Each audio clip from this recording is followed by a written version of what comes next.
Negara dengan iklim tropis seperti Indonesia ini sangat cocok untuk budidaya jamur tiram. Cara budidaya jamur tiram cukup mudah dan modalnya pun tidak begitu banyak.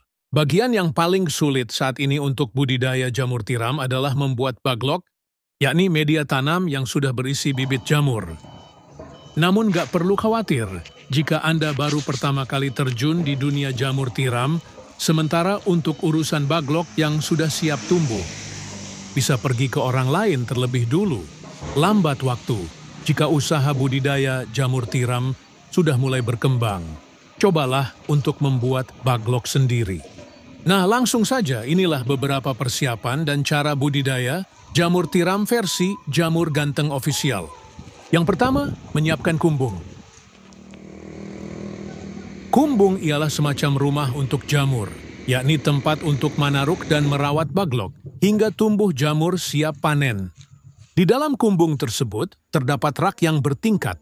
Biasanya terbuat dari kayu atau bambu, dindingnya bisa menggunakan papan atau paranet. Dan pada bagian atap menggunakan genteng. Jangan menggunakan seng atau asbes yang mudah mendatangkan panas. Bagian lantai sebaiknya dibiarkan menggunakan tanah, agar saat terkena air mudah meresap.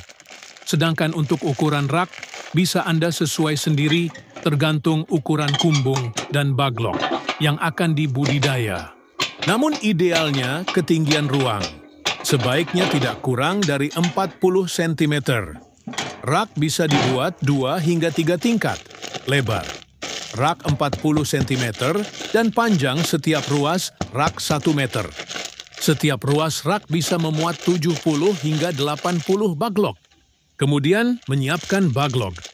Perlu kalian tahu, kualitas baglok yang bagus sangat mempengaruhi pertumbuhan dari jamur itu sendiri.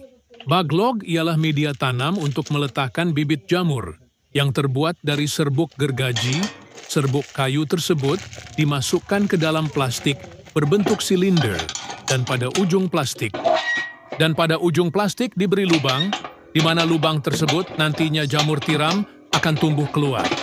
Saat ini baglok jamur tiram YJ berbobot 1 kg dijual, kisaran harga 3.000. Cara merawat baglok. Pertama, silahkan letakkan baglok pada rak yang sudah berada di kumbung. Anda bisa menyusunnya secara vertikal atau horizontal. Jika menyusun secara horizontal, berarti lubang baglok berhadapan ke samping. Sedangkan jika secara vertikal, maka lubang baglok menghadap ke atas.